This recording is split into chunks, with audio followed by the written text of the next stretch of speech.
Hello, welcome to Lawyer Explaining. Today I'm going to explain the difference between misdemeanors and felonies. Also, I'm going to address officer discretion and also Miranda Rights. Do the police officers have to read your Miranda Rights when they arrest you? The difference between a misdemeanor and a felony is potential jail time. So a misdemeanor is punishable by up to 364 days in jail. That's the maximum. If you can do potentially a year or more in jail, that's called a felony. That's the only difference is how much jail time you can get.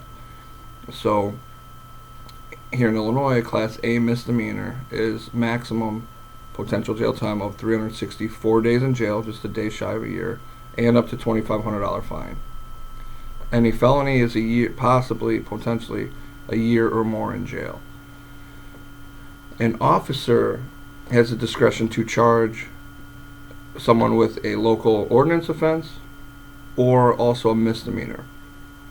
They also get to set the bond in that as well. So if a police officer determines that there's enough probable cause to arrest you, they'll bring you in for processing, and they also get to determine and set the bond, how much you have to pay to get out. Now they can give you a recognizance bond and just let you out, depending on the charge, or they can set it at a few $100s or whatever it is that they feel appropriate for that charge and your background. To be charged with a felony, however, a police officer cannot charge you with a felony.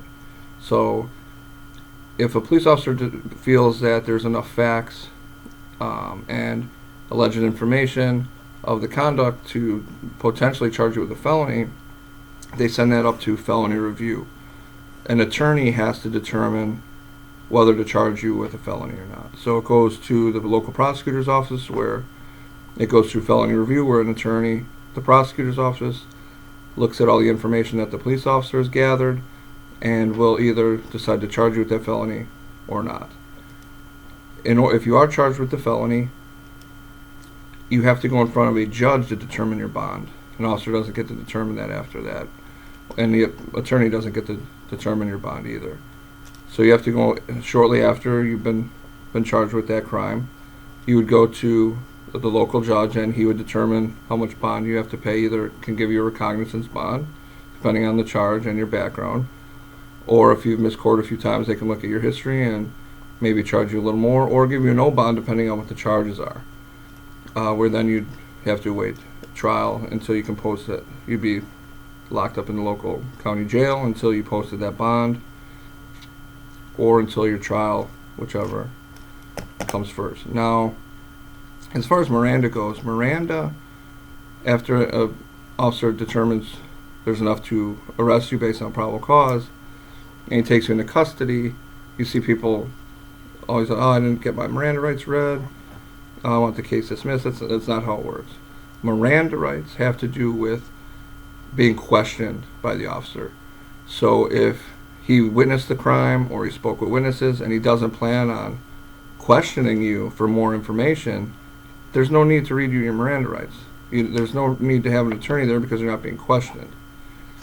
You still have a right to remain silent. It's best if you do not say anything else, because you're never going to talk yourself into getting something, a lesser charge, or the officer deciding to just let you go. That's not how it works. You're only going to get yourself in more trouble. Definitely keep your mouth shut. Use that right to remain silent. It'll keep you out of getting in even more trouble.